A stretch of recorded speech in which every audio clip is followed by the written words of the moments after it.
I mean, the idea of kimchi in Korean culture is stockpiling food through the wintertime.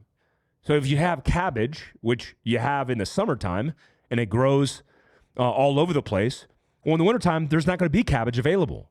So how do you preserve it? You add salt, you add pepper, you add vinegar, you add whatever you're adding to the kimchi, and that is going to provide fermentation that's going to allow you to keep that through the wintertime and also extend the shelf life.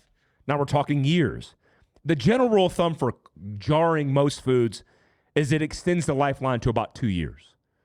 That's the same thing with beef. You could actually, you could can and jar beef, but if you dehydrate beef, it's 18 months to 2 years.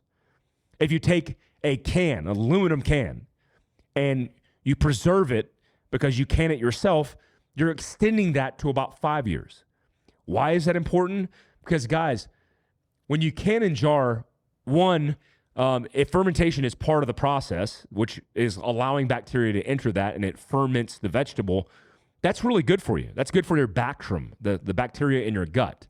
That's also good for digestion. That's good for probiotics. That's good for all the things, right?